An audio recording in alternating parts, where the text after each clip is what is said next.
En espérance.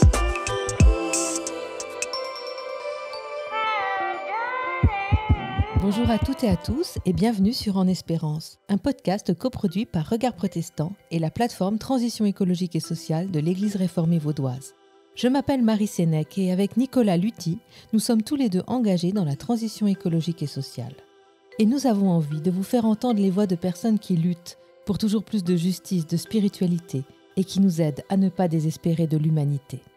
Pour faire connaissance avec ces témoins d'espérance, abonnez-vous à notre podcast sur votre plateforme d'écoute, lisez notre newsletter sur Substack ou rejoignez le serveur Discord des podcasts de Regard Protestant. Vous pourrez y discuter avec d'autres auditeuristes des sujets qui nous animent. Les liens se trouvent dans les notes de l'épisode. Pour ce premier épisode, c'est avec Michel-Maxime Heger que j'ai eu la joie de parler d'espérance. Michel-Maxime Heger est auteur de plusieurs essais sur l'écospiritualité et l'écopsychologie, dont Soigner l'esprit, guérir la terre, paru en 2015 chez Labor et Fides, Réenchanter notre relation au vivant, paru en 2022 aux éditions Jouvence, ou encore À l'écoute de la création, qui est sorti il y a quelques mois chez Cabedita. Après des études de sociologie, une décennie de journalisme engagé et plus de 25 ans de travail de campagne, de plaidoyer et de sensibilisation sur les questions nord-sud dans des ONG suisses, Michel a rejoint en 2016 Pain pour le prochain. Il y avait pour mission de créer et développer un laboratoire de la transition intérieure dans l'interface entre la société civile et les milieux d'église. Il anime également le site trilogie.org pour mettre en dialogue tradition spirituelle, quête de sens, écologie et grands enjeux socio-économiques de notre temps. Dans cet épisode, il revient avec nous sur son parcours spirituel et sur ce qui lui permet de poursuivre ses engagements d'apprenti méditant-militant sans perdre son élan. Il partage avec nous ses dernières découvertes bibliques et ses convictions profondes comme ses incertitudes. Je vous laisse découvrir combien son espérance se fonde sur une vision spirituelle du monde inspirante, pétrie de spiritualité orthodoxe. Bonne écoute!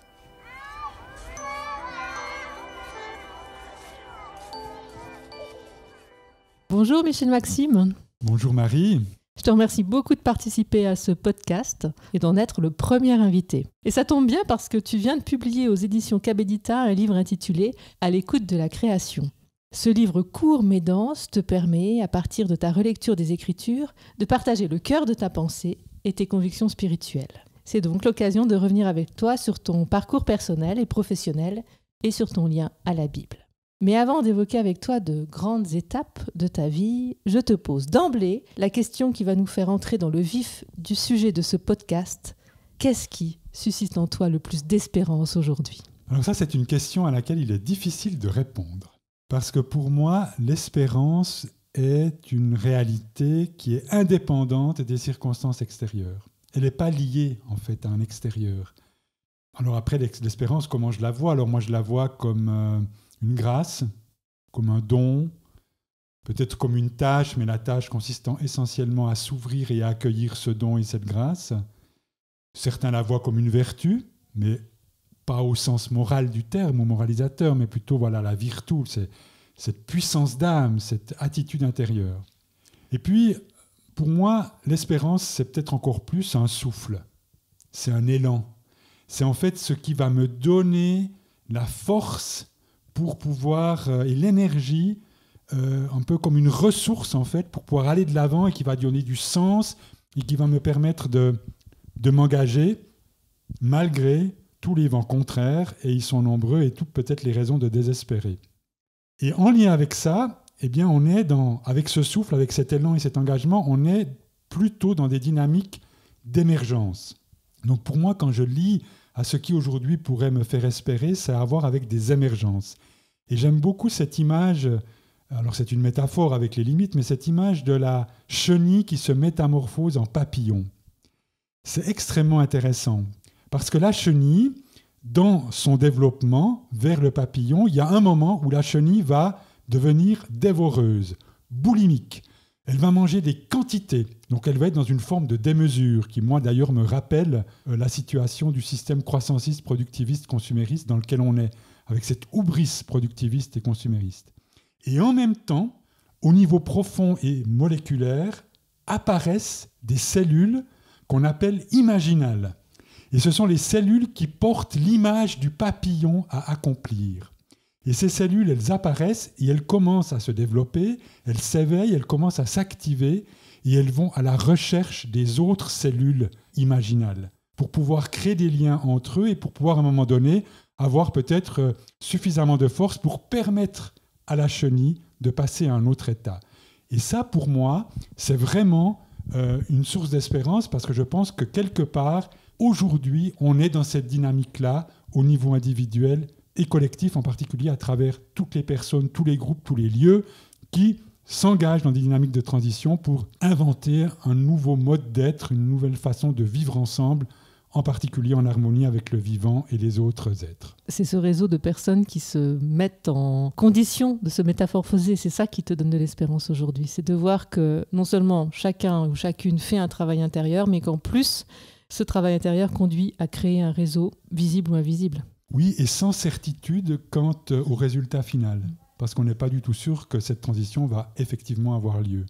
Et ça, d'ailleurs, ça a été pour moi, je suis toujours en train de faire des grands discours dans mes conférences sur la fameuse 3e histoire de l'écophilosophe Joanna Macy, le changement de cap, et voilà, que cette grande transition vers des sociétés où on quitte ce système croissanciste, productiviste, consumériste de démesure qui détruit le vivant pour aller vers des sociétés, on pourrait dire de sobriété, qui vont être fondées sur une réharmonisation des relations avec les autres, des relations plus justes, tissées de justesse et de justice. Ça, c'est un petit peu ce grand projet. Et je me suis rendu compte il y a quelque temps, je présentais ça, et il y avait une petite voix parasite qui a commencé à naître en moi, tout en parlant, et qui me disait, mais au fond, est-ce que tu y crois ? Est-ce que tu y crois vraiment ? Est-ce que tu penses en fonction de tout ce qui est en train de se passer ?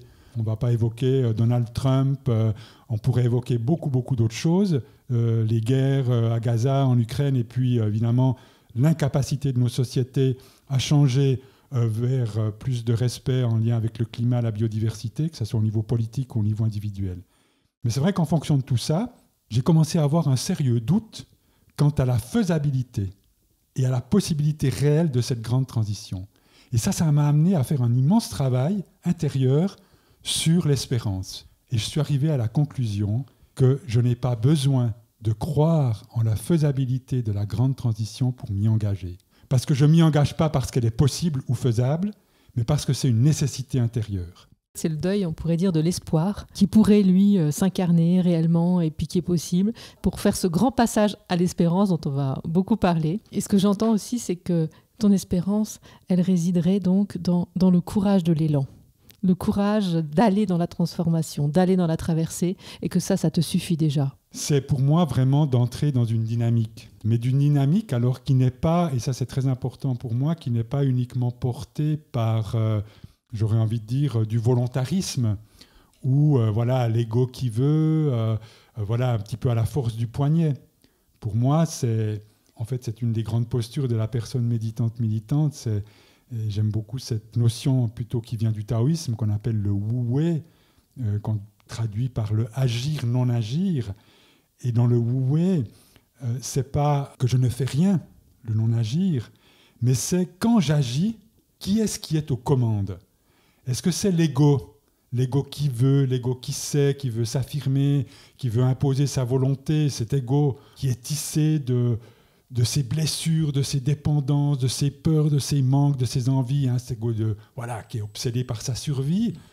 Ou bien est-ce que c'est une autre force, une autre énergie, une autre puissance, et qui peut être la puissance du vivant, la puissance de la Terre, la puissance du cosmos, mais qui pour moi est aussi la puissance de l'esprit, avec un grand E, la puissance du divin. Et donc tout le travail que j'ai à faire, c'est de m'ouvrir et de créer un espace intérieur pour que cette énergie, pour que cette puissance, cette force puisse agir à travers moi. Et ça, c'est une énergie qui n'est pas seulement renouvelable, mais qui est en fait inépuisable. Et donc, en fait, l'espérance, elle est dans cette synergie, on pourrait dire, pour reprendre une expression chère à l'apôtre Paul, entre, au fond, cette énergie, cette grâce, et puis ma liberté et ma volonté. Et c'est cette énergie qui te porte depuis des années dans tes divers engagements, j'en ai parlé en introduction. Et aujourd'hui, tu es arrivé à une posture qui me semble très claire et tu nous donnes des enseignements riches sur l'écospiritualité, sur la place de l'être humain au cœur de la création, mais tu ne t'es pas toujours inscrit Dans ce type d'enseignement qui est très travaillé par ton inscription dans la tradition orthodoxe, on l'entend beaucoup dans tout ce que tu dis, dans ton livre aussi, ce que tu viens de nous dire sur la manière dont le Saint-Esprit agit en nous et au cœur du monde, c'est aussi quelque chose d'une manière très orthodoxe d'exprimer les choses. Mais avant, tu étais où ? Comment est-ce que tu es arrivé en fait dans cette manière à la fois de parler, de vivre ? Quel a été ton cheminement et qu'est-ce qui fait qu'à un moment en fait tu te tournes vers l'orthodoxie ? Est-ce que ça a été une révélation ? Tu viens du catholicisme si je me trompe pas. Est-ce que ça a été une révélation, une rencontre, ou est-ce que ça a été en fait une mutation intérieure et que tu as été dans un cocon pendant plusieurs années ? Comment ça s'est passé ? Alors ça c'est un long chemin, donc je vais vraiment le résumer. Mais c'est vraiment un long chemin et en fait, c'est vrai que j'ai une éducation catholique et je dirais qu'après cette éducation catholique, comme beaucoup de personnes, en particulier de ma génération, à l'adolescence, j'ai vraiment rejeté l'Église. Je dirais même que j'ai jeté le bébé avec l'eau du bain. Et puis ensuite, quand même, avec une grande, aspiration, je pense un sens du sacré, une vraie quête intérieure, eh bien ça m'a amené cette quête en Asie, j'ai fait un détour par l'Inde, puis par le bouddhisme zen, et c'est dans une séchine, donc qui sont ces semaines où on médite plusieurs heures par jour, en pleine méditation zen, que la figure du Christ en fait est réapparue, a réémergé en moi. Je dis parfois c'est comme ces épaves qui sont au fond de l'océan et tout à coup il y a un bout de cette épave qui se détache et qui remonte à la surface.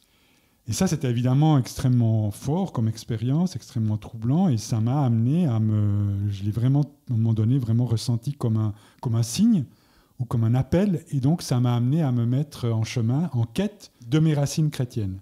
Mais avec des exigences qui étaient liées à tout le chemin que j'avais parcouru. Et en fait, ces exigences, elles étaient de 3 ordres. Le premier, c'était que je cherchais et j'avais besoin d'une vraie tradition. La deuxième exigence, c'est que j'avais besoin d'une relation maître-disciple ou père spirituel, enfant spirituel ou guide, peu importe le terme qu'on emploie, vivante. Et puis le troisième point, puisque j'avais beaucoup pratiqué la méditation, le zazen, c'était d'avoir un outil, une pratique transformatrice. Après, ce sont un petit peu dans cette quête, je dirais, c'est un peu les synchronicités, pour reprendre un terme jungien, ou ce qu'on appelle parfois la rencontre des instants, c'est-à-dire des prières et des circonstances. C'est presque plutôt, autant j'aurais envie de dire, alors l'orthodoxie, mais je préfère parler de l'Église orientale. Le mot orthodoxe, je commence à avoir un petit peu de la peine avec. L'Église orientale qui est venue vers moi autant que moi je suis allé vers elle.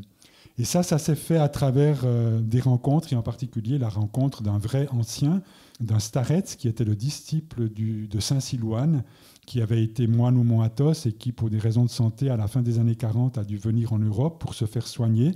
Au Mont Athos, il était père spirituel de plusieurs monastères. Il n'a pas pu retourner au Mont Athos, il a créé un monastère en Angleterre. Et j'ai pu aller dans ce monastère, j'ai rencontré cet ancien, vraiment un vrai starets, et ça a été certainement une rencontre déterminante dans ma vie. C'était l'archimandrite Sophronie, qui a d'ailleurs entre parenthèses été canonisé depuis lors.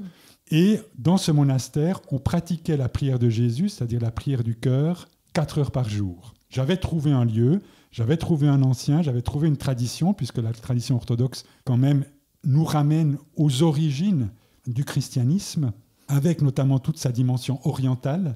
Et puis, une vraie pratique à travers toute cette grande tradition hésicaste de la philokalie, de la prière du cœur, qui a été popularisée en particulier par les récits d'un pèlerin russe.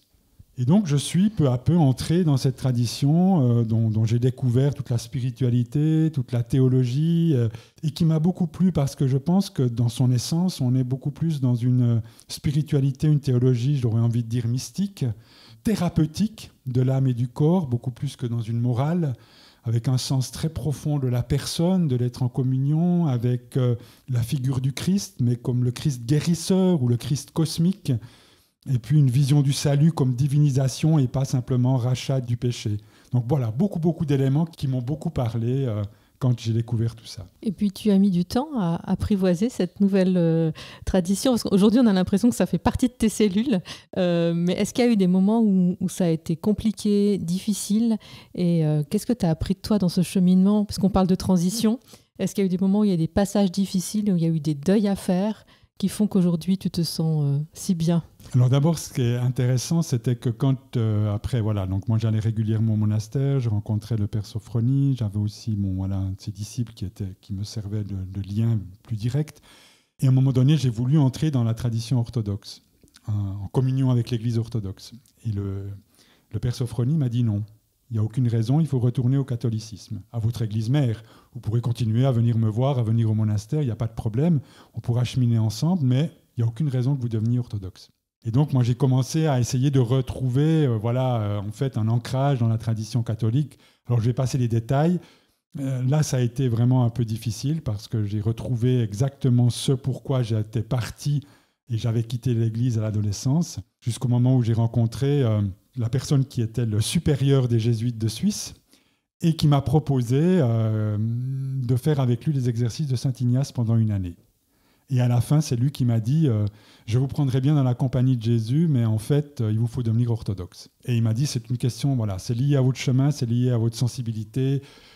Voilà, vous allez être tout le temps en but à plein de choses d'ordre ecclésiologique, d'ordre spirituel, d'ordre théologique. Donc, moi, je vous conseille vraiment de devenir orthodoxe. Et donc, quand je suis retourné vers le père Sophrony, je lui ai dit mais alors, qu'est-ce que je fais? Et là, il a éclaté de rire et il m'a embrassé. Et ça a duré quand même des mois, et ça a été un peu une forme peut-être de mise à l'épreuve. Et lui, surtout, ne voulait pas que je devienne orthodoxe, pas pour lui, ou à cause de lui, ou pour une forme de fascination un peu exotique pour cette tradition orientale, voilà, qui parfois, par sa puissance liturgique, etc., peut être très séduisante, mais avec les risques que ça reste un peu superficiel. Et puis alors après, moi, c'est un peu mon tempérament, c'est-à-dire qu'à ce moment-là, je fonce, quoi. Je fonce, et puis j'ai pris une année sabbatique que j'ai vécue essentiellement au monastère et au Mont Athos. Et puis après, il y a eu plein d'engagements et je me suis vraiment... Pour moi, c'était important de m'immerger complètement dans cette tradition et de pouvoir vivre, en particulier dans la prière du cœur, la prière de Jésus, mais aussi toute la tradition liturgique pour m'en imprégner jusqu'à la dernière de mes cellules. Et puis à un moment donné, donc j'ai passé sur les détails de l'histoire. Au fond, tout ça a duré... jusqu'en pratiquement 2005, donc quand même longtemps. Et à un moment donné, je pense que voilà, il y a eu des circonstances dans ma vie qui ont fait qu'il y a eu aussi des changements au niveau personnel, mais aussi que je sentais que au niveau de ma respiration, je me sentais un petit peu à l'étroit dans le monde orthodoxe, qui est extrêmement riche, mais qui a quand même un certain nombre de rigidités, d'étroitesse en particulier au niveau dogmatique, au niveau communautaire, etc. Et donc j'avais vraiment besoin d'un nouvel espace. Mais c'est vrai que du coup, ça m'a donné beaucoup plus d'espace et de liberté pour explorer plein de voies et puis me nourrir aussi de plein d'autres choses et puis avoir aussi beaucoup plus de liberté au niveau de mon expression et de ma parole. Oui, donc finalement plus d'espace et puis faire le deuil d'une religiosité qui est présente dans toutes les religions, quoi, hein. Là, on parle du christianisme, c'est vrai qu'il y a toujours un obstacle de l'institution, du dogmatisme et voilà, on doit toujours composer avec ça. Mais en tout cas, toi, tu es allé plus loin que ça, mais tu continues à être vraiment fidèle à cette tradition qui t'a adopté et que tu as adoptée. Et il y a un thème sur lequel tu reviens très souvent dans ces enseignements. Je suis un peu jalouse de ne pas avoir ça du côté protestant, je te l'avoue. Parce que quand tu parles des énergies divines, je ne peux m'empêcher de les imaginer comme des petites étincelles lumineuses qui font pétiller l'espérance en nous et dans le monde. Comment est-ce que toi tu te les représentes? Comment est-ce que tu te représentes l'action de Dieu au cœur du monde? Alors l'action de Dieu au cœur de la création, pour moi, il y a vraiment un petit peu deux grandes approches. Alors ça, c'est très classique et qu'on retrouve au fond un peu dans toute l'histoire et dans toute la tradition chrétienne et qui est très présente dans la Bible. C'est toute la vision qu'on appelle un peu théophanique ou l'approche théophanique. Hein. Alors moi, j'aime beaucoup l'étymologie, théophanique, théos, phanos. En fait, c'est cette vision de la création comme manifestation de Dieu. Au fond, voilà, c'est la création comme le reflet, comme le miroir, comme la révélation, la manifestation de Dieu dans sa bonté, dans sa beauté, dans sa sagesse, dans sa richesse, à travers la biodiversité. C'est des psaumes, hein, les cieux, qui racontent la gloire de Dieu. Mais chez Ésaïe, c'est aussi la steppe aride qui fait voir la gloire du Seigneur et la splendeur de notre Dieu. la steppe aride. C'est pas forcément là qu'on irait chercher la splendeur de notre Dieu. C'est clair. Donc c'est une façon aussi de dire, en fait, voilà, Dieu se manifeste même à travers des choses qui peuvent apparaître comme un peu ingrates ou pas a priori très lumineuses et très spectaculaires. Et puis c'est toute cette tradition de voir la création comme, ça c'est Saint Antoine le Grand, voilà, cette idée de la création comme le grand livre de Dieu dans lequel je vais lire les œuvres de Dieu. Et puis c'est Bernard de Clairvaux dans une lettre à un disciple qui lui dit « Croisant mon expérience », et là le mot-clé c'est « expérience », tu en apprendras beaucoup plus dans les bois que dans les livres. Les arbres et les rochers t'enseigneront des choses que tu ne saurais connaître autrement, des choses de Dieu. Ça c'est toute cette dimension théophanique. Ça pour moi c'est très très important. Ça ouvre aussi à toute cette beauté, à l'émerveillement et à la gratitude par rapport à tout ce qui nous est donné en permanence. Donc en fait, il découle toujours des grandes vertus. Mais c'est une posture quand même externe. Alors, on reste quand même, oui, on peut rester dans voilà, c'est la manifestation de Dieu, mais en fait, on peut rester dans la vision d'un Dieu qui peut quand même être encore, en tant que créateur, extérieur à cette création. Il a créé ça, cette création est son reflet. Je l'appelle le panenthéisme, dont les énergies divines sont effectivement une des expressions théologiques. Le panenthéisme permet de faire un pas de plus. Pan en theos, tout en Dieu et Dieu en tout. C'est Grégoire Palamas qui reprend d'ailleurs l'enseignement des pères de l'Église, qui a été celui qui a vraiment mis en forme toute la théologie des énergies divines, qui dit à un moment donné, Dieu est dans l'univers est en Dieu. Donc là, on n'est pas simplement dans la création comme manifestation, reflet ou révélation de Dieu, on est dans la création comme lieu de la présence de Dieu. Et une des expressions, alors cette présence de Dieu, après on peut la développer théologiquement, ça peut être toute la vision un peu d'Irénée de Lyon, IIe siècle, présence trinitaire, Dieu, la source qui agit dans la création avec ses deux mains que sont le Fils et l'Esprit. Ça peut être toute la dimension de la vision du Christ cosmique, hyper importante, qu'on a oubliée, qu'on a heureusement retrouvée au XXe siècle, mais qui pour une écospiritualité christique est fondamentale. Parce que là, ce n'est pas simplement le Christ qui se fait chair humaine. Il se fait chair humaine, mais à travers la chair humaine, il se fait chair cosmique. Épître aux Colossiens, récapitulation de la terre et du ciel. Et puis, il y a les énergies divines. Alors, les énergies divines, Grégoire Palamas, à un moment donné, il dit, au fond, ces énergies, elles rayonnent dans la création, et il va jusqu'à dire, elles pénètrent la création comme l'eau pénètre une éponge. Et il a aussi cette autre vision de la création comme un grand buisson ardent. C'est-à-dire qui à la fois rayonne de ses énergies et en même temps est complètement irradié par ces énergies. Je vais prendre un exemple parce que c'est très biblique en même temps. Alors ces énergies, elles ont plusieurs fonctions. Une des fonctions, elles sont, on pourrait dire, manifestation et révélation de Dieu. Et Dieu, dans la Bible, souvent se manifeste à travers des formes vibratoires. Mais pensons typiquement le feu, le buisson ardent, précisément. Révélation de Dieu en tant que je suis à Moïse, à travers le feu. Mais il y a aussi le feu de la Pentecôte, avec l'Esprit Saint. Il y a la brise légère à l'Horeb, pour Élie. Il y a évidemment la voix, qui est une forme aussi vibratoire. On a, par exemple, le souffle, etc., etc. Donc, beaucoup de manifestations de Dieu se font à travers des forces vibratoires. Et ça, c'est des expressions de ces énergies. Mais les énergies divines, c'est ce aussi par quoi Dieu a créé le monde et continue de le créer aujourd'hui. Cette grande vision de la création continuée, extrêmement importante. Dieu continue d'agir et de co-créer la création de l'intérieur de la création par ses énergies.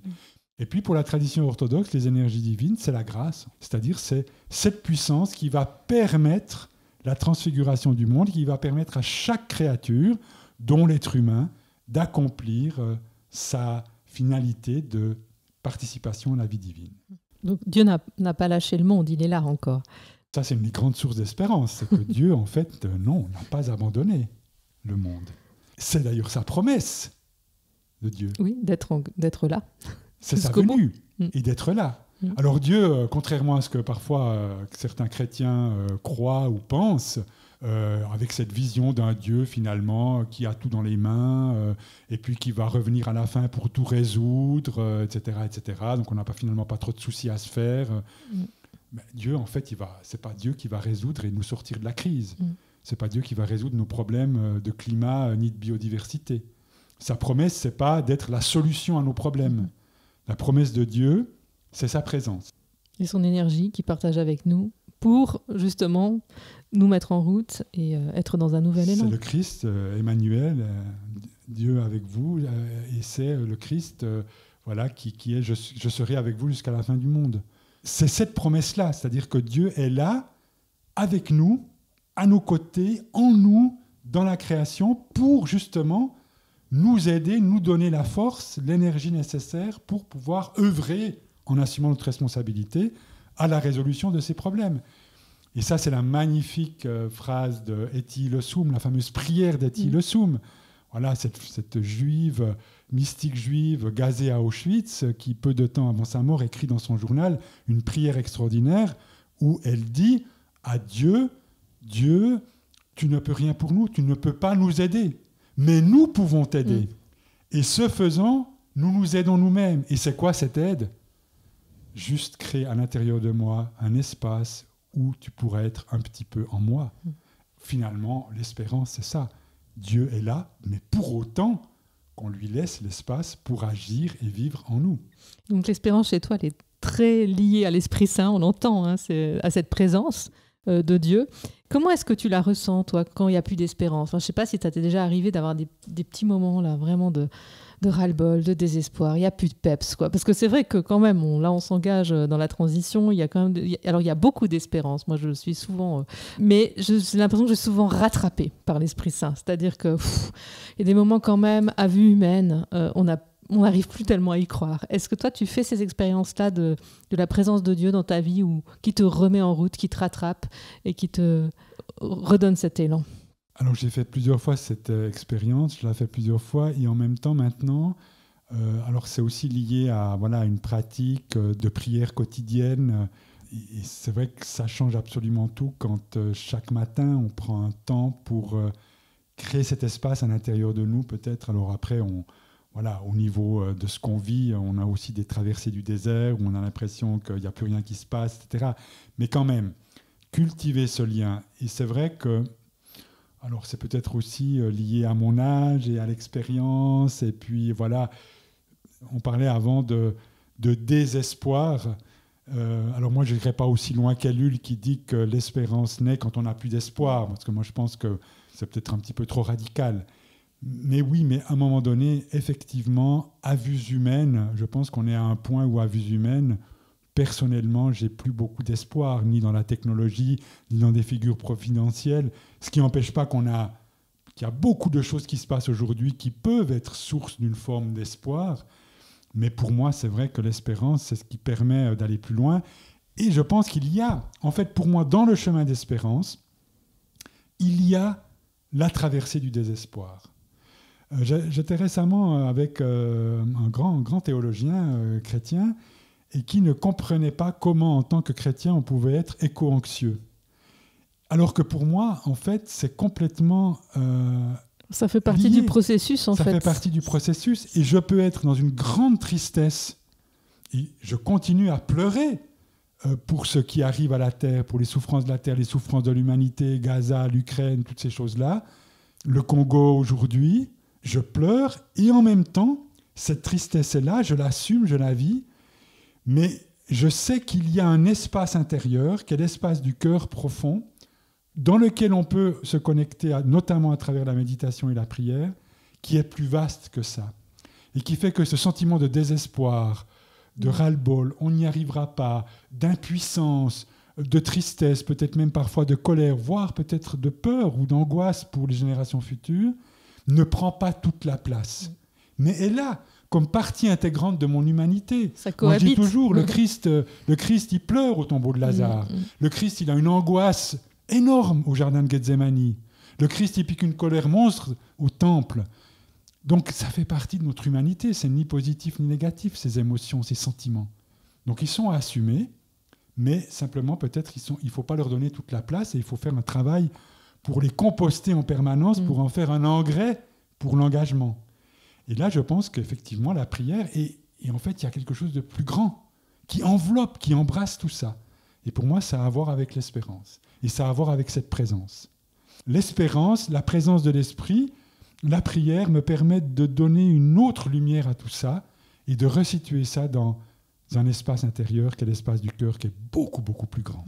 Mais ce qui est beau aussi, c'est qu'on est en communion avec celles et ceux qui font aussi cette expérience et que voilà, les jours de découragement, en fait, on peut se rappeler, on peut se rebrancher ensemble à cette source en se disant non mais voyons plus loin que l'horreur du monde, quoi, parce qu'autrement, y a de quoi, en effet, désespérer. Mais j'aime bien que tu rappelles, en fait, que tout cohabite en nous et que l'espérance chrétienne, elle ne cohabite qu'avec, pour moi, en tout cas, clairement, une hyperlucidité et le passage initiatique. C'est-à-dire il faut être profondément humain pour finalement accueillir cette lumière pascale qui vient illuminer quelque chose qu'on pensait être fichu. Alors là, tu as utilisé le mot lucidité, hein. Lux, lucidus, c'est vraiment la lumière, c'est vraiment avoir une vision claire sur ce qui se passe. René Char, le grand poète résistant, disait voilà la lucidité, la lumière la plus rapprochée du soleil. Donc le soleil qui donne la lumière, mais la blessure la plus rapprochée du soleil, mais en même temps qui blesse le cœur. La lucidité, c'est être touché par ce qui arrive, c'est pas juste lire des rapports et avoir une conscience intellectuelle. Et donc, avec le risque, c'est même pas un risque, mais avec le fait que si on s'ouvre vraiment à ça, on va avoir toutes ces émotions et ces sentiments douloureux et difficiles à vivre dont on parle. Et c'est pour ça que Antonio Gramsci, le grand philosophe communiste, disait il faut allier l'optimisme de la volonté et le pessimisme de la raison. Et bien moi je dis non, j'aime pas du tout ces notions de pessimisme et d'optimisme. Moi je dis il faut allier le courage de la lucidité avec la grâce de l'espérance. Et c'est vrai que la lucidité sans l'espérance, c'est franchement désespérant, mais que l'espérance sans la lucidité, ça peut être franchement gnangnan. Et puis, j'aimerais qu'on revienne sur une expérience professionnelle qui n'a pas du tout été gnangnan, et où tu allais sur le terrain de la Suisse romande quand tu as commencé en 2016 le laboratoire de transition intérieure. Là, j'ai l'impression qu'il y a quelque chose qui a pris corps, qui a pris forme au niveau des relations, qui a été assez incroyable. Et du lieu où j'étais, qui était le lieu de l'église, j'ai trouvé fantastique que grâce à ton travail de fourmi sur le terrain, tu as pris ton bâton de pèlerin, puis tu allais rencontrer les gens, tu as réussi à mettre en lien des publics très différents. Et tu n'es pas resté en fait enfermé dans le christianisme. J'ai l'impression que tu as ouvert des espaces de dialogue, que tu as permis à des personnes de laisser tomber des a priori les uns sur les autres, et puis que tu as contribué à créer un réseau qui est encore bien vivant aujourd'hui et qui, moi, me donne beaucoup d'espérance. Est-ce que tu veux juste revenir sur ce petit miracle de ton poste à Paimpol prochain? Enfin, il y a eu quelque chose, voilà, ça a été facilité par certaines personnes. Raconte-nous. Le laboratoire de transition intérieure a démarré en 2016 et c'était vraiment, pour moi, un cadeau du ciel. On a créé un poste pour moi. Et c'était une invitation de Bernard Dupasquier, qui était à l'époque qui est pasteur et qui était le directeur de Paimpol prochain de l'époque et qui était vraiment quelqu'un de très visionnaire. Et qui, alors Paimpol prochain, c'est une organisation de solidarité Nord-Sud. Pour les auditeurs français, c'est peut-être un peu côté protestant l'équivalent du CCFD, côté catholique. Et qui avait envie que Paimpol le prochain s'engage dans la transition. Il voyait qu'il y avait toute une dynamique. C'était un peu après le film Demain de Cyril Dion, et il avait envie que Paimpol prochain s'engage, mais pas en créant une Xème initiative de transition, mais il avait cette intuition en travaillant sur les dimensions intérieures de la transition. Qu'est-ce que ça suppose comme transformation intérieure au niveau culturel, au niveau spirituel, au niveau psychologique, pour vraiment participer de manière durable et féconde à ce grand processus de changement. Ce qui était aussi pour lui une manière de faire que cette œuvre d'entraide renoue un peu avec ses racines spirituelles, puisque c'est quand même une œuvre d'entraide qui est issue des églises protestantes. Et donc, il m'a invité à créer ça, et donc moi j'ai appelé ça tout de suite un laboratoire. Alors, il y avait un petit peu un jeu de mots, labor orare, qui était un peu méditant, à la fois le travail et la prière. Et puis laboratoire, parce qu'on n'avait pas, a priori, de réponse aux questions. C'était un lieu où on allait expérimenter, où on allait explorer, on allait essayer, on allait inventer. Et puis, voilà, ça a duré 7 ans. En 7 ans, on a fait plus de 320 événements. Donc, on a vraiment beaucoup travaillé. Des tables rondes, des conférences, des sessions, des ateliers qui ont quand même réuni plus de 14 000 personnes sans compter les 12 000 du MOOC Transition intérieure qu'on a fait avec les Colibris et le réseau Transition belge. Mais simplement pour dire pourquoi ça a été possible. Parce que ça a été possible et ça a duré, je dirais, globalement, depuis 2016, quand j'ai créé le laboratoire, je dirais jusque 6 mois après le début du Covid et du temps du confinement. Après, on a vu vraiment qu'il y a quelque chose qui a basculé dans l'autre sens. Ça veut dire pourquoi ? Qu'on a bénéficié d'un contexte, qui était ce contexte-là. Et ce contexte-là, c'était un vrai élan au niveau sociétal pour la transition. Après le film Demain, floraison d'initiatives, beaucoup de jeunes. Alors là, pour le coup, il y avait un vrai espoir dans la possibilité de ce changement de cap. La deuxième chose, ça a été la liberté et l'autonomie. Juste incroyable. Bernard Dupasquier m'a dit, alors moi je ne veux pas de théorie, je veux du concret. Je lui ai dit, oui Bernard, tu auras du concret, mais tu n'auras pas de programme. Et il a dit, ok. Et la troisième chose, donc il nous a vraiment laissé faire ce que nous voulions. Et la troisième chose, ça a été la co-création. Comme tu l'as dit, j'ai pris mon bâton de pèlerin, et c'était ok pour lui. Les 6 premiers mois, je n'ai fait que me promener sur un territoire, parce que ça se passe sur un territoire, qui était la Suisse romande, à aller rencontrer des personnes comme toi, mais des personnes du milieu d'église, du monde de l'université, des associations, des initiatives de transition, des lieux qui pouvaient nous accueillir parce qu'on n'avait aucun moyen. Et puis de tout ça, eh bien, en fait, je sentais quand je rencontrais quelqu'un, si je ne voulais pas convaincre, mais s'il y avait tout à coup comme ça une forme d'énergie, de longueur d'onde commune, et puis on se disait, et si on faisait quelque chose ensemble ? Et en fait, on a vraiment travaillé sur cette dimension de la co-création, où on a co-créé, c'est-à-dire qu'en fait, ce qu'on a développé, ce n'était pas le laboratoire qui développait des choses puis qui allait chercher des partenaires.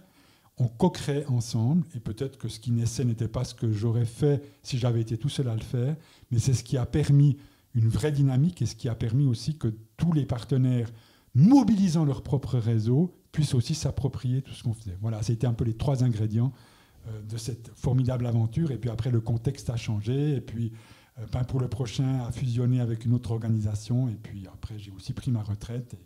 Et voilà. Et maintenant, le laboratoire de transition intérieure, sous un autre nom, continue sa vie, avec d'autres orientations.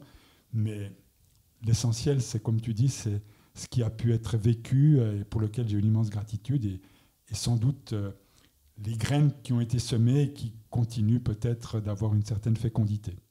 Et puis je pense que pour avoir assisté à tout ça et avoir un petit peu participé, on se disait c'est possible. En fait, c'est possible, le collectif est possible, travailler ensemble est possible et mobiliser des nouvelles énergies humaines est possible. Et ça, je trouve que c'est un beau cadeau et ça reste une expérience très forte. De toute façon, elle a été analysée même sociologiquement. Enfin, il s'est passé, c'était une grâce en fait. Je pense que tu as vécu, tu as été beau pour beaucoup, mais comme tu l'as rappelé, il y a quelque chose vraiment qui a surgi et je pense que cette énergie, elle est encore là, même si les conditions extérieures sont quand même plus compliqué, on va dire, aujourd'hui. Voilà, le contexte a vraiment changé et le contexte dans notre monde aussi fait que voilà, il y a quand même un déficit d'espérance, quoi. On va changer le monde, on va y croire. Enfin, c'était l'avant-Covid, c'était avant les guerres d'Ukraine. Enfin, on a l'impression quand même qu'en ce moment, on bénéficie pas d'un climat de joie qui permet à l'espérance de se déployer dans toute sa puissance. Mais en même temps, c'est aussi peut-être le défi et l'enjeu aujourd'hui, et c'est pas pour rien en fait qu'on lance ce podcast en espérance, c'est de se dire mais accrochons-nous à l'espérance. Et c'est pas parce que justement les conditions sont compliquées, c'est pas parce que les ténèbres semblent quand même assez forte en ce moment, qu'il faut lâcher cette espérance et cette voix, comme tu le rappelais, qui est intérieure, qui est profonde et qui peut-être est tellement forte que les circonstances extérieures devraient ne pas nous décourager et vraiment qu'on puisse se réancrer dans cette intériorité. Alors dans le labo, tu le disais souvent, je suis un méditant militant avec beaucoup d'humilité. Il y a apprenti. Un apprenti méditant militant, voilà. Mais ce qui est intéressant, c'est que je me suis dit, tiens, en lisant le titre de ton livre, à l'écoute de la création, pour changer notre regard sur la nature, je me dis, voilà, il y a à la fois l'attention, il y a l'écoute, et puis le changement de regard, qui est aussi pour moi l'action, enfin c'est le début de l'action, le changement de regard. Je me dis, rien que dans ce titre, on retrouve encore cette posture qui t'est chère, d'apprenti méditant militant. Et j'ai l'impression qu'en écrivant ce livre, tu me contrediras si ce n'est pas le cas, en fait, tu t'es ancré dans ton côté méditant, tu as pris le temps de revenir à la Bible. Alors, je pense que tu la lis et que tu la travailles, mais là, ce livre est émaillé de citations et de versets bibliques. Et j'ai l'impression que ce n'est pas simplement parce que c'était une commande ou parce que certaines personnes t'ont demandé d'écrire ça. J'ai l'impression qu'il y a eu t'as pris le temps de revenir aux Écritures. Effectivement, je me suis aussi donné, en entrant dans cette nouvelle phase de ma vie, quelques mois où j'avais plus d'activité, à part un ou deux engagements que je ne pouvais pas repousser, pour m'offrir un espace. Et ça a été justement le temps aussi de cet espace de me replonger dans les Écritures et pour pouvoir encore plus à la fois faire cette synthèse de tout ce que j'avais travaillé sur l'éco-spiritualité, mais aussi pour pouvoir peut-être lui donner un ancrage biblique plus profond.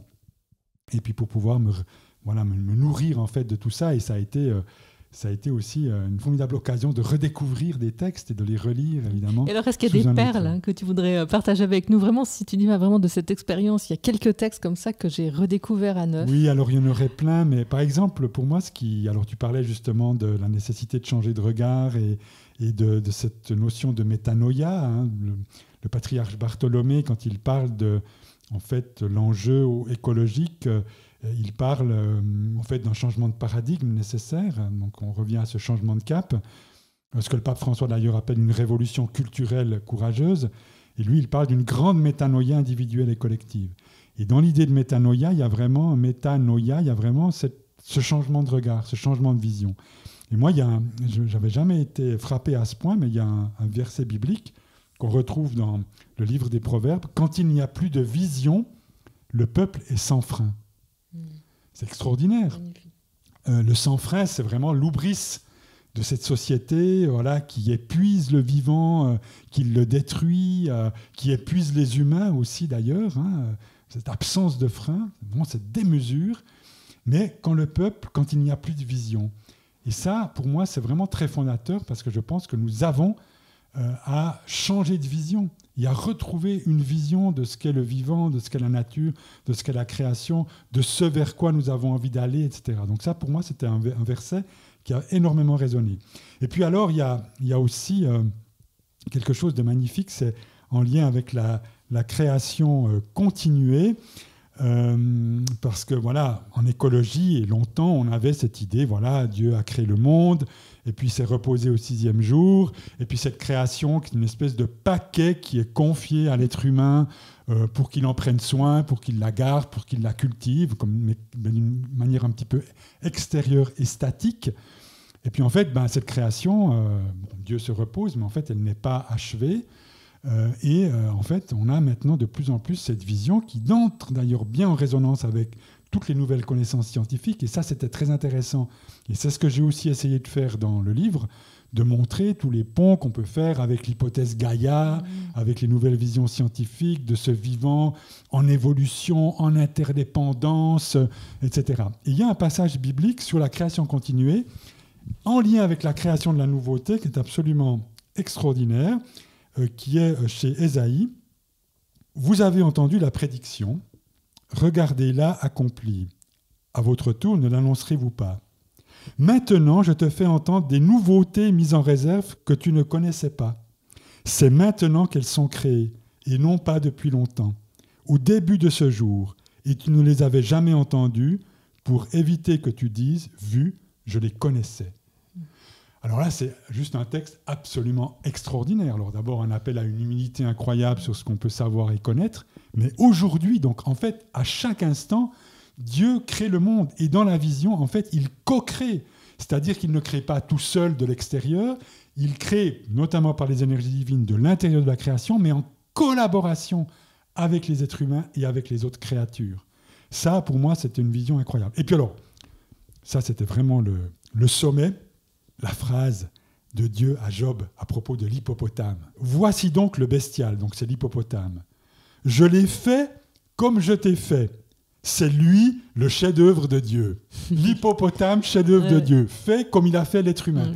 Alors là, dans une perspective éco-spirituelle où on vise à sortir de l'anthropocentrisme, de cette vision de l'être humain créé à l'image de Dieu qui serait au-dessus de tout, qui serait le couronnement de la création, donc au fond, d'une certaine manière, autorisé à la dominer, etc., etc., Là, c'est vraiment un texte magnifique pour désamorcer tout ça et nous rappeler à l'humilité et nous rappeler à notre juste place dans cette création.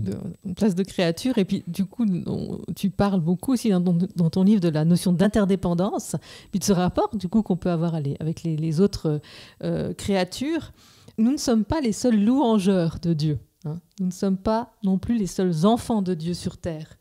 Et en quoi la terre est-elle une terre-mère pour les chrétiens, au-delà d'un stock de ressources, au-delà de simplement une mère nourricière, mais aussi comment cette terre-mère est mère en fait de l'hippopotame, du rhinocéros, de la girafe, et des brins d'herbe.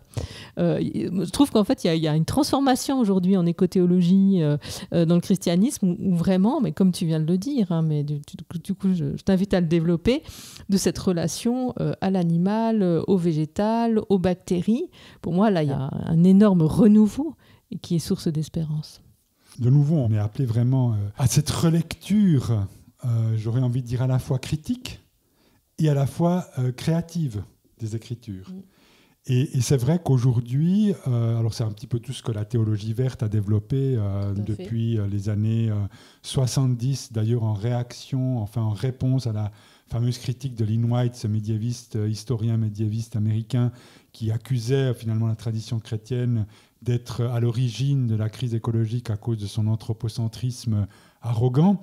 Et donc, il y a toute cette théologie verte qui s'est développée et qui, en fait, est en dialogue. Alors, elle est en dialogue œcuménique, elle est aussi en dialogue avec d'autres traditions de sagesse, et elle est aussi en dialogue avec la science. Et aujourd'hui, si on veut faire, en fait, une forme d'éco-spiritualité ou d'éco-théologie, on ne peut pas simplement reprendre les enseignements classiques sur la théologie de la création. On doit revisiter tout ça, toute cette tradition, à la lumière justement de ces nouvelles connaissances. Et donc, longtemps, j'ai parlé de cette vision de la création un peu comme un paquet qui nous est confié. Et puis, on a souvent aussi cette vision d'un Dieu créateur qui va avec des ordres, que soit, qu'il y ait, etc. On a souvent vécu ça comme des ordres, en fait. Et puis, c'est le Dieu tout-puissant et la création lui obéit. Mais peut-être qu'on peut voir ça autrement. Qu'il y ait, que soit. Alors bien sûr qu'à travers ça, Dieu ordonne le monde. Mais pour moi, je le vois plus comme un appel et comme un désir. Créer, c'est pour moi ouvrir un champ des possibles. C'est appeler, il appelle à l'être quand il crée Dieu. Et il n'est pas un autocrate. Il manifeste sa volonté, il manifeste son dessein, puisque les choses sont bonnes dans le sens où elles sont conformes à son dessein, mais en fait, il pose plutôt qu'il impose dans la vie, et il laisse une autonomie à sa création. D'ailleurs, que la terre produise. Et là, on a cette dimension, justement, de la terre et du vivant qui a une dimension créatrice, et qui va évoluer, et qui va se développer, et qui va créer des choses nouvelles. Et donc, effectivement, il y a une dimension de cette terre-mère féconde, alors qu'elle est nourricière pour l'être humain, mais en fait qui est créatrice. Et alors parfois quand on parle de la terre-mère, la grande référence c'est évidemment la Pachamama de nos frères et sœurs d'Amérique latine, ou qui ont fait ces liens entre les traditions de sagesse autochtone et le christianisme. Puis alors parfois même, moi je vois encore dans les conférences, on parle de la terre-mère, selon quel public on a, il va y avoir un petit peu des froncements comme ça, parce que ça va paraître un petit peu une forme de néopaganisme ou rappeler des choses comme ça. Mais j'aimerais simplement dire que la terre-mère, elle est présente chez les pères de l'Église. Il y a un magnifique hymne d'Éphrem le Syrien à la terre-mère. Les grands philosophes religieux russes font la terre russe, etc. C'est aussi la terre-mère. Même le pape François, à un moment donné, il parle de notre terre, belle mère qui nous accueille à bras ouverts. Donc en fait, on a aujourd'hui une redécouverte, et puis François d'Assise, dans son Cantique des créatures. Donc en fait, on a vraiment à retrouver et de nous dire, oui, nous sommes les enfants d'un Dieu créateur qui a créé la terre, mais cette terre, elle est aussi notre mère, puisque nous sommes créés par Dieu avec de la glaise. Nous sommes des glébeux, comme dit Chouraki. Donc, d'une certaine manière, nous sommes issus de cette terre. Et oui, nous sommes des microcosmes, c'est-à-dire que nous portons en nous, non seulement nous faisons partie du grand tout cosmique, mais nous portons en nous tous les règnes, minéral, végétal, animal. Et c'est pareil pour le Christ. Quand je parlais du Christ cosmique, dans son incarnation, on a aujourd'hui un théologien protestant danois qui s'appelle Niels Gregersen, qui a développé une extraordinaire notion qui s'appelle l'incarnation profonde. Deep incarnation, en lien avec l'écologie profonde. Et c'est une façon de nous dire, Dieu quand il s'incarne, le Christ quand il s'incarne, Dieu, le Verbe, le Logos, après on pourrait dire d'un point de vue écoféministe, la sagesse, quand elle s'incarne dans la personne du Christ, en fait c'est toute, non seulement la chair humaine, mais c'est la chair cosmique, et le Christ il porte en lui, comme l'être humain, tous les règnes, les bactéries, etc., dont il se rend solidaire, qu'il porte en lui, etc. Donc on est tout à coup dans une vision en fait absolument extraordinaire, et qui est aussi une vision qui rejoint cette grande fraternité, cette grande famille cosmique dont parle saint François d'Assise, dont parle le patriarche Bartholomée, dont parlent aujourd'hui tous les écothéologiens. Et là, eh bien, nous sommes tous frères et sœurs, frères vent, sœurs lune, terre-mère, etc., etc. Et ça, waouh, ça change complètement les perspectives. Ça change complètement les perspectives. Et oui, nous sommes les enfants d'un Dieu, de Dieu, mais en même temps les enfants de la terre-mère, tous et toutes. Pour finir, on va revenir à l'espérance, dont tu nous parles aussi dans ton livre. Et dès l'introduction, tu écris ceci. C'est par nos actes, dans notre existence la plus quotidienne, que se mesure la sincérité et la profondeur de notre réponse à l'appel des prophètes, que se tisse la corde de l'espérance. En hébreu, le mot tikva, espérance, signifie aussi un cordon, un fil. Et puis ce fil de l'espérance va nous conduire jusqu'à ton dernier chapitre intitulé « La création comme espérance ». Et parler de l'espérance te permet d'aborder la question du mystère du mal. Le mal qui est destructeur, le mal qui est rupture de l'alliance avec Dieu. Tu parles du péché aussi, tu dis le péché en particulier dans sa dimension écologique et le refus d'accueillir la création comme don, mystère d'amour et de communion. Et là on revient à ce mystère de l'espérance qui est toujours lié à l'ombre. Est-ce que tu pourrais nous en dire un peu plus ? Alors je pense que là derrière, il y a pour moi, et c'est un peu quelque chose qui m'est très cher et que je mentionne très souvent, c'est cette vision de la Trinité, ce que Raymond Panicart, un philosophe et théologien catalan, appelle la Trinité radicale. C'est la Trinité cosmos, ou terre, humain, Dieu. Et pour lui, elle est radicale parce qu'elle est à la racine même et au fondement même du réel, cette unité. Unité, cosmos, humain, divin, Dieu. Et elle est donc le fondement. Et on peut dire qu'elle est déjà accomplie, qu'elle est déjà là, et qu'elle a été restaurée, récapitulée en particulier par le Christ. Elle est déjà là, mais elle est accomplie par le Christ, mais pas encore par nous. Et peut-être que justement un chemin au niveau spirituel, au fond la transition, la grande transition d'un point de vue éco-spirituel, c'est peut-être de faire chaque jour des pas vers l'accomplissement de cette grande triunité, cosmos, humain, divin. Et cette triunité, elle est en permanence violée, rompue, dégradée par les humains. Et là, on a la notion de péché. Le patriarche Bartholomée, à un moment donné, dans un de ses textes, il dit « Un crime contre la nature est un crime contre nous-mêmes et un péché contre Dieu. » On retrouve les trois éléments de la trilogie. Et moi, j'aime bien cette idée du péché. Alors, pas du tout, et ça, c'est aussi de nouveau un de ces mots terribles, parce qu'on a ce grand enjeu du langage qu'il faut revisiter. Voilà. Et c'est pas du tout dans un sens moral ou moralisateur. C'est plutôt vraiment un péché au sens vraiment spirituel, de séparation. Et peut-être que le péché, d'un point de vue écologique, c'est justement toutes ces activités, tous ces actes par lesquels nous allons dégrader et rompre ces liens, ces relations fondatrices, fondamentales et vitales entre le cosmos, l'humain et le divin. Et qui sont en fait des liens de communion et d'amour que nous avons à accomplir, que nous avons à réaliser. Et ces ruptures, elles ne sont pas seulement à l'extérieur, parce qu'elles se manifestent dans la création, mais elles sont en fait à l'extérieur parce qu'elles sont à l'intérieur de nous. Et donc c'est vraiment de nouveau, on retrouve cette dimension de transformation spirituelle. Et on pourrait reprendre le nom du péché, amartia, le mot grec, manquer la cible. Et pour moi, la cible d'un point de vue éco-spirituel, c'est justement d'aller vers cette communion, d'aller vers cette unité, d'aller vers cet amour. Et unité, pour moi, ce n'est pas une espèce de monisme dans lequel tout se dissout, mais c'est vraiment cette unité qui est en même temps respectueuse d'une altérité. cette fameuse union sans confusion et distinction sans séparation entre Dieu, l'humain et le cosmos. Ça, c'est peut-être notre grande tâche.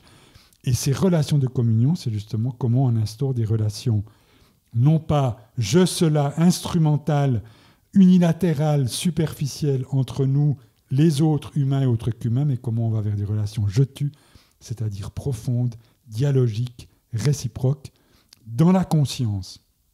Et ça, c'est Martin Buber qui a développé tout ça, le grand philosophe juif, dans la conscience que dans le je-tu, donc dans ces relations profondes, dialogiques, qui sont en fait des relations d'amour et de service, un espace s'ouvre, à un certain degré de qualité, de densité, d'intensité et de profondeur, un espace s'ouvre où le tu divin va pouvoir se manifester. Et là, on retrouve la dimension de la sacralité et du sacré, mot qui fait aussi peur, mais qui est aujourd'hui de plus en plus répandu dans les courants éco-spirituels. Et là, on n'est pas dans un sacré par essence, comme si, parce que la création n'est pas divine par essence, mais on est dans un sacré relationnel. Et au fond, l'essentiel, c'est cette relation, la qualité de relation. En fait, ces mots, ils sont magnifiques. Moi, quand tu me parles de ces mots, j'ai aussi tout ce que j'ai lu là-dessus. Mais concrètement, Michel Maxime, c'est quoi en fait un monde transfiguré ? C'est quoi en fait le renouveau ? Alors, tu viens de donner une piste. C'est au cœur de la relation. Est-ce que tu peux nous en dire plus ? Où est-ce que tu vois ces transfigurations ?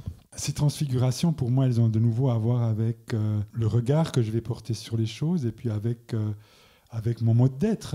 Que je suis effectivement dans un mode d'être qui va, au fond, profaner la création ou, au contraire, permettre à ce que...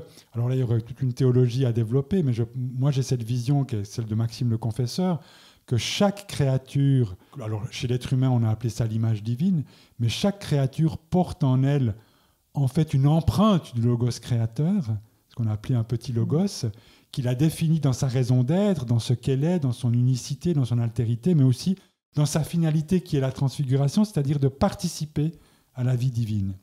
Peut-être que le rôle de l'être humain, c'est de permettre, mais à travers les relations que je vais tisser avec les autres, humains et autres qu'humains, à ce que cette participation à la vie divine, ou à ce que cette dimension divine, cette dimension de paix, cette dimension d'amour, cette dimension de lumière, cette dimension d'harmonie, puisse peu à peu se manifester. On peut vivre ça dans le quotidien, à travers nos relations. Moi, je pense qu'à chaque instant, d'une certaine manière, à partir du moment où on est dans cette présence, où on est dans cette attention, on est dans cette écoute, on est dans ce respect, on est dans cette gratitude, on est dans cet émerveillement. Ça, c'est toutes les vertus écologiques. Et je pense que c'est à travers la culture de ces vertus que finalement, le monde se transfigure. Mais avec cette conscience que Dieu agit, est présent dans ce monde. Et moi, j'ai vraiment beaucoup de problèmes avec une certaine conception de l'eschatologie et des fins dernières. Là, je me sens très proche de Jürgen Moltmann, qui justement a beaucoup critiqué une certaine manière de temporaliser les fins dernières, et en disant que voilà, c'est pas les fins dernières, c'est pas en fait, parce que c'est vrai que l'eschatologie, c'est la doctrine des réalités dernières, mais en fait avec cette figure de la fin qu'on a mis dans le temps, alors qu'en fait cette fin est un commencement, et que ce commencement, il commence aujourd'hui.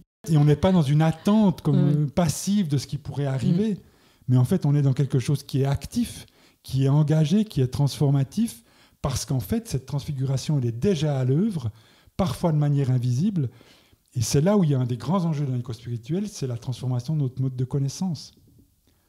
À travers uniquement un mode de connaissance de rationalité logique, on ne peut pas accéder à cette perception fine et subtile de cette présence du divin, de ces étincelles divines dont tu as parlé, de ces énergies, de tout ce mouvement.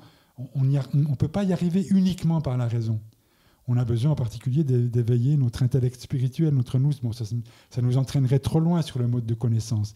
Mais la clé de ce mode de connaissance, c'est l'émerveillement et l'amour. Mais l'amour, voilà, au sens agapique du terme, c'est-à-dire vraiment l'amour profond qui n'est pas un amour égocentré. Et voilà. Mais tout ça, il faut le vivre avec beaucoup d'humilité, c'est pas à pas et on n'y arrive pas tout le temps. Et c'est un processus en fait, et c'est un long cheminement. Je parlais d'émergence et je parle de processus, et je pense que pour moi le plus important, c'est d'être en marche, d'être en chemin. Voilà, nous sommes des pèlerins, et puis nous sommes des pèlerins très imparfaits. Peut-être qu'à chaque pas, on se rend compte encore de tout ce qui en nous fait encore obstacle à la vie avec un grand V, fait encore obstacle en nous à l'amour, fait encore obstacle en nous à la lumière. Mais pas pour se désespérer, pour précisément continuer à laisser créer des espaces, parce que ce n'est pas nous qu'allons ouvrir tout ça. Oui, puis laisser cette conscience s'ouvrir, et je dirais face à l'urgence climatique, accepter la lenteur de nos processus, et que c'est la métanoïa, en fait, on s'y engage, et c'est quelque chose qui est lent. Il y a des grands moments d'accélération parfois et de grâce, mais souvent, oui, on est confronté en fait à notre lenteur humaine. Et je pense que c'est aussi tout l'enjeu spirituel au sein de la transition. C'est-à-dire, il y a une urgence. Parfois, moi, j'avoue que je suis prise d'impatience. Mais en fait, je reviens vers moi et j'essaie d'aller dans ce temps long, ce temps intérieur, ce temps en lien avec Dieu et avec la nature, qui me calme en fait et qui me dit ok, il y a une urgence, mais au cœur de cette urgence, peut-être qu'il y a une résistance spirituelle à accepter cette lenteur de l'escargot humain. Non ? Qu'est-ce que t'en penses ? Alors ça, c'est tout le problème du rapport au temps, et je pense que la question là, c'est vraiment des différents niveaux de réalité.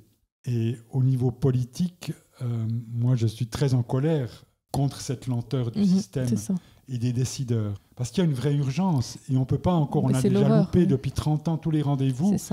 Et là, il n'y a aucune raison en fait d'attendre. Alors après, on sait les inerties systémiques qui sont liées à des luttes d'intérêts, qui sont liées à ces choses-là. Et ça, franchement, il n'y a aucune raison d'attendre. Après, le processus de transformation intérieure, là, on est dans autre chose. Mais c'est vrai que ça n'empêche pas de s'engager et ça n'empêche pas de pousser le politique par les engagements citoyens à agir sans tarder.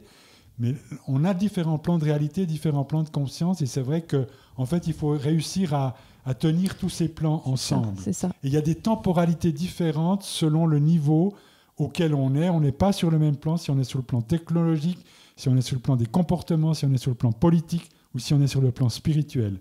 Tout ça est articulé, mais c'est vrai que sur le plan spirituel, en même temps, il y a des percées qui peuvent se faire très vite. Il y a des métanoïas qui peuvent être extrêmement rapides. Les actions de la grâce, c'est des ouvertures incroyables. Après, le problème, c'est d'intégrer tout ça pour transformer notre être. C'est ça. Et puis, ce que j'aime entendre dans tout ce que tu nous as dit, c'est qu'on n'a pas besoin d'être parfait pour s'engager. Et ça, je trouve que c'est vraiment bon de le rappeler, parce que dans tout ce que tu disais, on se dit, oh là là, il faut faire des exercices spirituels, il faut s'engager dans une tradition, il faut lire les textes bibliques, et tout ça, c'est magnifique. Mais dire que même si on n'a pas fait tout ça et qu'on est simplement dans cet élan, il y a quelque chose qui s'ouvre en nous. Et ça, je trouve que c'est une belle source d'espérance. La grâce de Dieu, elle est suffisamment puissante pour pouvoir en fait, utiliser tous les interstices pour pouvoir aller habiter ce qu'elle doit habiter. Exactement. Mais il n'empêche qu'à un moment donné, il y a à se rendre réceptif à ça. Oui. Il y a à créer l'espace, et parce que c'est ça qui va nous transformer de l'intérieur. Et ça, c'est notre part, en fait. C'est ça notre part. Et en fait, le peuple hébreu, les flots de la mer Rouge s'ouvrent et ils peuvent traverser. Après, il y a 40 ans de désert, où ils sont obligés, à chaque jour suffit sa peine, de faire un pas après l'autre. Mais chaque jour, il y a la manne qui arrive. Mais c'est comme s'ils avaient besoin de 40 ans pour pouvoir intégrer la grâce qu'ils avaient reçue. Et métaboliser aussi ce qui est le cadeau de la liberté, qui n'est pas un cadeau facile, finalement. Et cette grâce, elle est, je pense, donnée à toute personne, en réalité, où qu'elle soit et qui qu'elle soit. Et c'est une grâce gratuite. C'est un vrai don, et qui a à voir avec l'espérance. Mais après, c'est comment on va s'approprier cette grâce, comment on va l'assimiler, et comment on va... Alors là, il y a un travail à faire. Là, il y a vraiment notre part. Et puis de continuer chaque jour à faire ce petit pas, en sachant qu'il y a des jours où on régresse, qu'il y a des jours où on tombe, il y a des jours où on chute, il y a des jours où on est dans le désert, il y a des jours où on est dans l'obscurité. Mais c'est complètement normal, tout ça. Mais il faut juste garder le fil, quoi. Le fil de l'espérance. Ce fameux fil de l'espérance, quoi. Voilà. Et puis, merci de nous avoir... Et le tisser avec d'autres, parce qu'on ne peut pas cheminer tout seul. Exactement. Vraiment, d'être dans cette reliance permanente. On n'a pas beaucoup dit reliance, mais c'est quelque chose qui est tellement fondamental aussi pour toi. Mais pour finir, avec Nico, on a une question finale qu'on pose à chacune de nos invités. Quels sont aujourd'hui pour toi les lieux de fécondité ? Qu'est-ce qui est en train de naître ? Parce qu'en espérance, ça veut dire en gestation. Aujourd'hui, pour toi, dans l'instant, quel lieu de fécondité ? Qu'est-ce qui est en train de naître ? Alors, c'est important qu'il y ait des lieux, au fond, où tout ce dont nous avons parlé puisse commencer à se vivre, puisse commencer à s'incarner et peut-être aussi à rayonner. Alors pour le moment, c'est vraiment pour moi des lieux particuliers, des oasis. Et il y a quantité de lieux qui sont soit des lieux écologiques ouverts à la spiritualité, soit des lieux spirituels ouverts à l'écologie. On pourrait les lister, mais ces lieux existent. Ils sont d'ordre très divers. Et là, s'inventent et s'expérimentent justement un vivre ensemble différent, une manière d'habiter la terre, une manière d'être avec les autres, non violente, respectueuse, et qui sont aussi des lieux où on va expérimenter des nouvelles manières d'être, des nouvelles manières d'exister. Et je pourrais simplement en citer un parce qu'il se fait que j'ai été plusieurs fois en contact avec cet espace. Et pour moi, alors très concrètement, c'est vraiment un lieu que je trouve très porteur et très inspirant, très nourrissant et qui m'a vraiment aussi redonné beaucoup, qui m'a permis de réanimer tout cet élan et ce souffle dont j'ai parlé. C'est l'Arche de Saint-Antoine, dans l'Isère, un des hauts lieux des communautés de l'Arche qui avait été créé à l'époque par Lanza del Vasto, grand apôtre de la non-violence, qui avait rencontré Gandhi, etc. Il y a l'Arche de Saint-Antoine, il y a là une communauté, à peu près d'un peu plus d'une trentaine de personnes, mais avec des dizaines de personnes qui viennent en stage, et puis qui a énormément de rencontres. C'est vraiment aussi un lieu d'accueil, c'est un lieu qui propose beaucoup d'activités. Et c'est, je trouve, un lieu extrêmement intéressant parce que, quand bien même il est d'enracinement chrétien, les jeunes qui arrivent, qui s'engagent aujourd'hui dans l'Arche, souvent ou parfois n'ont pas de racines chrétiennes, ont une spiritualité très diffuse, ou sont bouddhistes, ou sont d'autres choses. Et dans ce lieu-là, on essaie d'imaginer une forme de spiritualité complètement ouverte, complètement interreligieuse, complètement interspirituelle, mais en même temps avec des racines chrétiennes. Et ça se passe à travers des temps de méditation en silence, mais aussi à des prières du soir, où un soir dans la semaine, on va prier prière musulmane, un autre soir avec les bouddhistes, un autre soir avec les hindous, un autre soir avec les chrétiens, un autre soir avec les juifs. Et puis surtout, au niveau de l'alimentation, de la permaculture, d'une forme de sobriété, de tout faire ce qu'on peut soi-même sans devoir consommer à l'extérieur, etc. etc. Donc c'est un vrai laboratoire. Et des lieux comme ça, il y en a d'autres. Et ça, pour moi, c'est vraiment de ces lieux de fécondité et de ces lieux d'espérance. Et tout l'enjeu maintenant, c'est de permettre et d'espérer qu'ils vont rayonner, faire des petits, essaimer, et puis peut-être à un moment donné réussir à se mettre en réseau, pour reprendre l'expression du début. Et c'est des réseaux pour moi qu'on va voir avec les rhizomes, ou le rhizome ou le mycélium. C'est-à-dire que c'est quelque chose qui est quand même assez, pour le moment, encore invisible et souterrain. Mais c'est bien, parce que ça veut dire que c'est profond. Et ça, c'est à la fois ces lieux-là, et puis c'est tout ce mycélium qui existe et qui est en train de se développer. Mais de nouveau, avec cette grande incertitude dont parle Johanna Macy, cet éco-philosophe que j'ai mentionné, qui nous appelle à danser avec l'incertitude, parce qu'en même temps, on peut être plein d'espérance, mais nous n'avons aucune garantie à ce que ça marche. Parce que je pense que nous sommes sur une ligne de crête, et ça peut aussi complètement basculer de l'autre côté. Mais malgré tout, on continue. On continue, et là c'est la grande loi de la Bhagavad Gita, très importante pour la personne militante, le détachement par rapport aux fruits de nos actions. S'engager à fond, mais avec un certain dégagement et détachement par rapport aux fruits qui ne nous appartiennent pas. Nous ne sommes pas dans l'efficacité qu'on va pouvoir mesurer en termes d'impact, etc. Nous sommes dans la fécondité. Et la fécondité, c'est invisible, ça prend du temps et ça nous échappe complètement, hors contrôle. Un tout grand merci d'avoir passé ce temps avec nous. Merci de l'invitation, c'était une joie. Et belle suite à toi, en espérance.